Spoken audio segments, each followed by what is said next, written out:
The Israel and Palestine conflict is one of the world's most enduring conflicts, with the Israeli occupation of the West Bank and Gaza Strip reaching 54 years of the conflict. Various attempts have been made to resolve the conflict as part of the Israeli-Palestine peace process. I'll be talking about the basis establishment of Palestine country. As we all know, Palestine after the World War II have ended, become the country under British. Then after that, before British leave Palestine on its own, it let the United Nations decide whether Palestinian will become a free country or not. Then a conflict of Israeli refugees of war occurs. United Nations have decided to let Palestine become a state to place these Israelis or Jews refugees, and by then starting the conflict. War I, Palestine was a district ruled by the Turkish Ottoman Empire. The Ottomans were defeated by Britain and her allies in the war. After World War I, Britain took control of Palestine, but there was much trouble between the Arabs who lived there and Jews who wanted to live there too. Jews have long historical and religious ties to the land dating back thousands of years. They believe it was promised to them by God.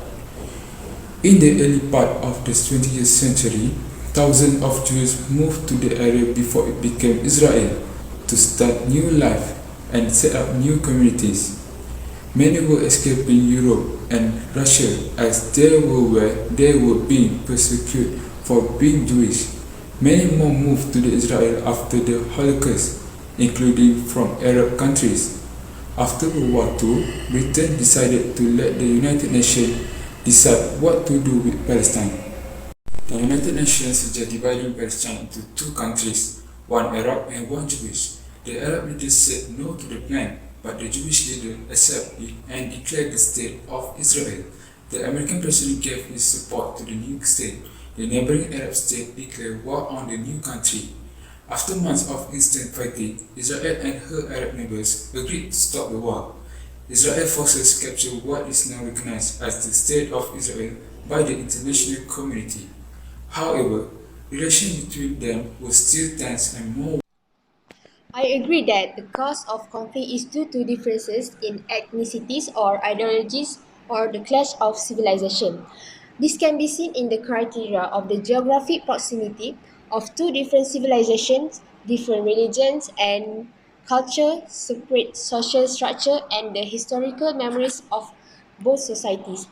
This conflict came from the intercommunal violence in mandatory Palestine between Israelis and Arabs from 1920 to erupted into full-scale hostilities in 1947 to 1948 civil war. Their conflict in difference of religion and culture between Muslim and Jews, which separate their social structure and give a different understanding of the historic. So the question is, why America strongly support Israel?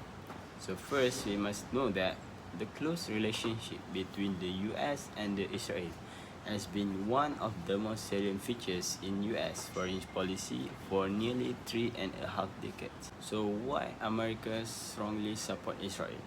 So first is national security. So Israel is the best intelligence gathering network in the world and they share information with America. So second, Israel's government is like America, which is preliminary democracy. So which is political parties, universal vote, legal system based on same foundation as that in America, such as English common law, civil law, Jewish law, with attorney representation but no juries. Next, Israel's values are like a majority Americans, a majority of time. Pro-woman rights, pro-gun right, pro-free speech, or pro-gay lesbian right, pro-environment, pro-education, free media. So Israel has a history of responding with emergency aid, humanitarian support team to disaster across the world.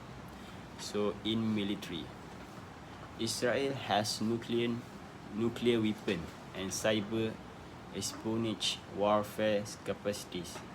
The two countries also collaborate on the joint development of sophisticated technologies. Next, religion reasons, which is supportive a Jewish state reinforcing, or in other words, or being true to our own creed. In conclusion, we must open our eyes so that our country is not colonized by the foreign and additional powers. In addition, we should look at the hardship that the Palestinian feels to help them and always be grateful for the peace we have. That's all from us. Thank you.